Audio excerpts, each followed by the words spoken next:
Ay hindi nga, ba't ang sinigang na hipo'y bihira lang natin makain? At sino ba naman sa atin ang aayaw pagka ganiri ang ating ulam? Ay napakalasa nga kasi ng sabaw. Eh hindi nga ba't minsan sa handaan lang o sa restaurant natin ito madalas matikman? Oh, aminin mo, di ba totoo? Eh da kasi nga, medyo budget lang ang pera mo. At mataas din ang presyo ng hipon ano. Pero kung iisipin ko, ang presyo nito'y pwede na. Eto nga, nakabili ako ng hipon sa palengke, kalahating kilo ito. Eh 400 nga raw ang kilo. Eh de 200 ang kalahating kilo. Eh tama ba ang mathematics ko? Kaya ako nga nasabing pwede na ito. By 200 yung kalahating kilong nabili ko. Tapos 50 pesos yung sahog na ilalagay ko. O de 250 lang nagastos ko. Maghapon na itong ulam ko. Abay tipid pa rin ako pagka nito. Abay kasi nga 5 kami sa bahay. Eh yun nga lang. Abay kailangan ako'y laging magbigay. Eh sa akin na lang yung sabaw.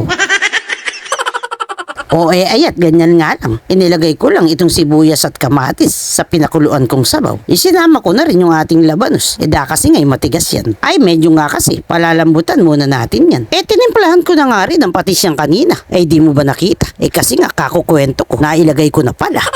Ayan nga't matapos niyang makuluan. At kung sa tingin mo yung labanos medyo malambot na naman, ilagay mo na yung ibang gulay pa. Ako nga, labanos, talong at kangkong lang ang gulay kong isinama. Ikaw bahala ka, lagyan mo pa ng okra. Ikaw naman ang kakain, di ba? Abay diskartihan mo na. Abay naniniwala ka ba? Ang mahusay nga raw na kusinera, abay marunong manansya.